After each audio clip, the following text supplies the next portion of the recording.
Hey guys, welcome to PigTube with Chucky. I'm Ariana, this is Chucky, and in our last Q&A, someone had a really good question of what are some of the things that you need to know or that you need to have in order to have a pet pig. There are a few things I thought of right away.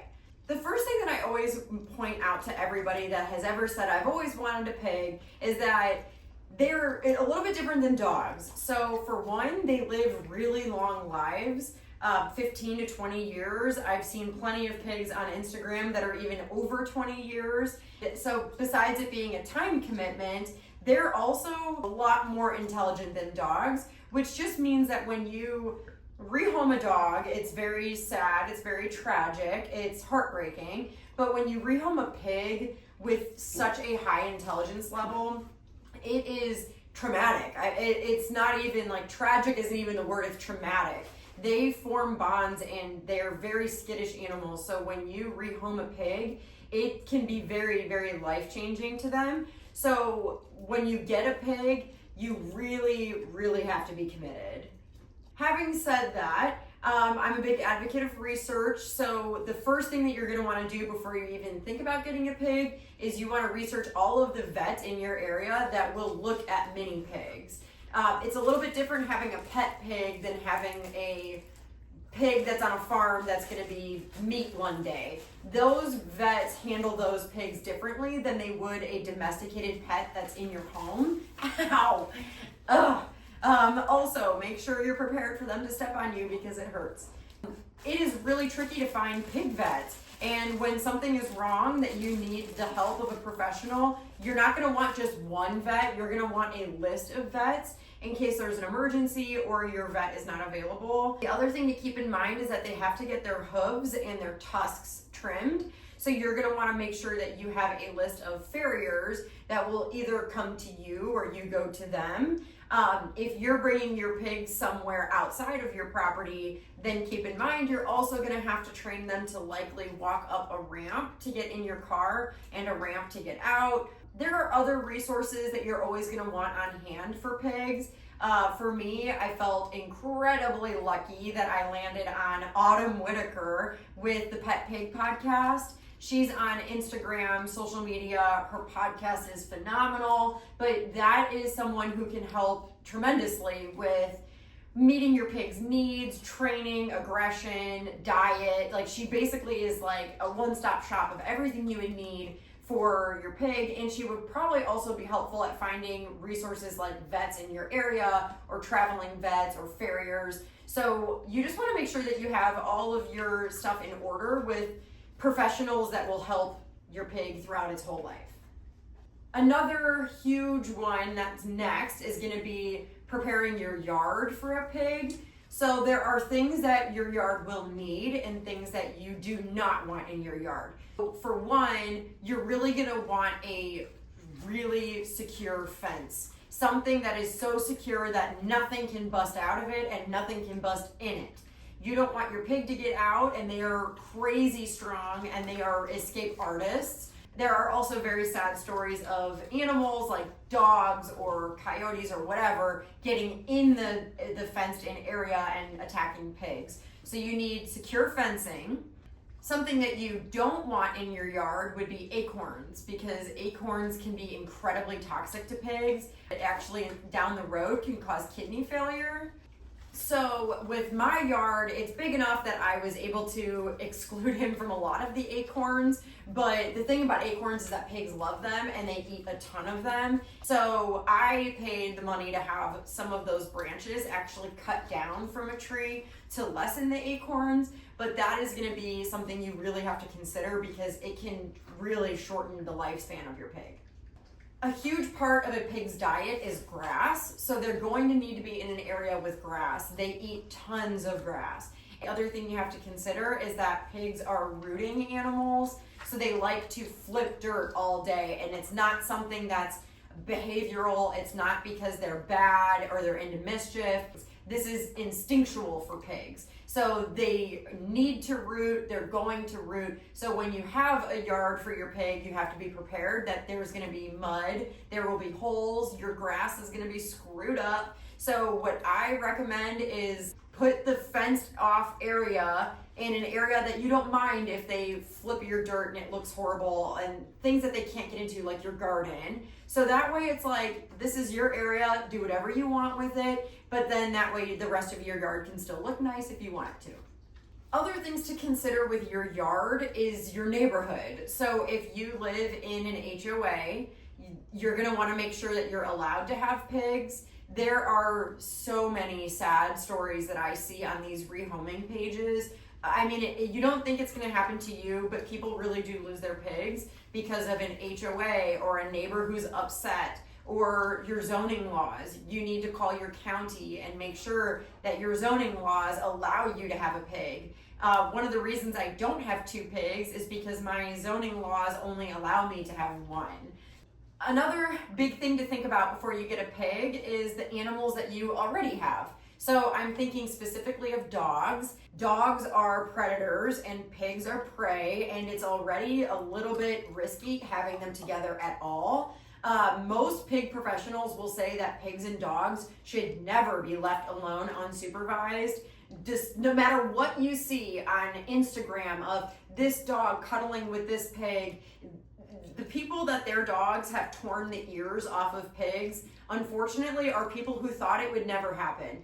If you were on social media, you will see a lot of these like sanctuaries with rescue pigs. A lot of them do not have ears because of dogs.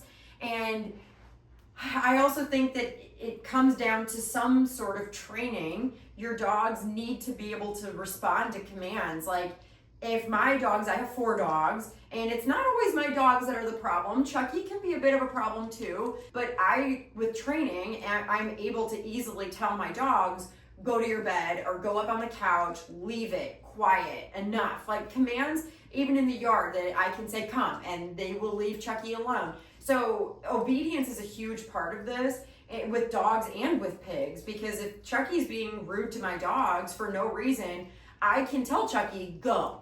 And he'll know, okay, I gotta go. And I have my house set up in a way where it's like I can shut this door and my dogs are on the other side, so that if I need to leave them unsupervised for any reason, I can very easily separate them. It's the same thing in my yard. I have them separated by a fence, so that way I don't have to worry about any sort of drama or friction having these animals living together. What if your pigs and your dogs suddenly don't get along one day? You have to have a plan for that, because the plan should not be one of them has to go. If things don't go well, how am I going to set up my house and my yard to make sure that everybody can still be here living happy lives without anybody getting hurt and without any heartbreak of any kind? Like I said, it's not always the dogs that are the problem. Pigs can be really sassy and really rude. So just make sure you're prepared for that. Speaking of training with dogs, there will be training with pigs, and my best advice is that you can't be a pushover. Pigs are pig-headed, and they are bossy and demanding, and when they want their food, they will yell at you for it. I see a lot of people on social media that are covered in bruises because their pigs are biting, charging them, their kids, their company. So you have to be comfortable with being firm with your pig, and you really want to do it as soon as they come home. They need boundaries, they need rules, they need structure, and they need to learn what behaviors are acceptable, and just ignoring a behavior like aggression is not going to be enough. I push all of these people who ask me these questions to Autumn with the Pet Pig podcast, because she's the expert in training pigs, but I just know no rules is not the way to go. Most people will have their pigs crate trained, or like they will have a little like built-in area of their house, because if you leave them unsupervised, they will eat your couch, they'll eat your walls, they'll destroy your flooring, they will do bad things like an untrained animal would do. But besides training, there are things that are still gonna set them up for success. Typically with a poorly behaved pig, a lot of times it's lack of enrichment. A lot of times it's lack of enrichment, and enrichment could be busy work like this type of like snuffle mat. You need a little bit of help. This kind of like snuffle mat, food obstacle course is great enrichment.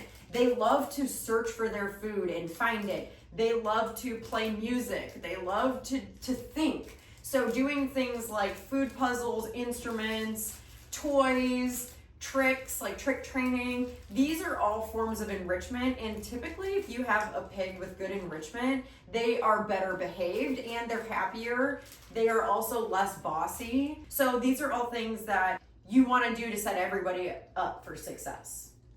As far as it goes with the lifestyle of owning a pig, I'm not a huge traveler. I travel maybe twice a year to see my grandma and my family. I think it's easier for me to have my pet sitter come here in a place where Chucky's already fully comfortable and he's known his pet sitter since the day I brought him home. So it's someone that he's very familiar with, he's happy, he's comfortable, but it's also someone that's familiar with his rules, his lifestyle. She doesn't let him push her around, but make sure that you have like a very happy situation planned for them that you know they'll be comfortable when you're gone. If you have children, you want to make sure that you're doing the right training and setup for kids, teaching the kids how to behave around a pig. But then you also want to make sure that your kid has respectful boundaries with your pig has respectful boundaries with your kids. Like the hooves really hurt. You shouldn't be stepping on top of them. You shouldn't be snatching food out of their hands. These are all things that you have to be prepared for. And one of those things is going to be preparing for size. You can buy any sort of pig from a breeder or from someone who will tell you they're only going to be 50 pounds, but the chances of them only being 50 pounds is incredibly low and incredibly unlikely. Anything under 300 pounds is considered mini. You might get lucky, like Chucky's a Juliana mix, so he's not going to be 300 pounds, but they grow for 5 years, and if you end up with a pig that's 150 pounds, you need to be prepared for it to make sure that you have the right setup for them. You don't want to be one of those people that says, my pig got bigger than I thought it would and now it has to go. There are some really sad statistics about like 98% of pigs get rehomed before they're even 2. And that's because there are a lot of misconceptions out there that micro teacup pigs only get to be 30, 40 pounds, and those just don't exist.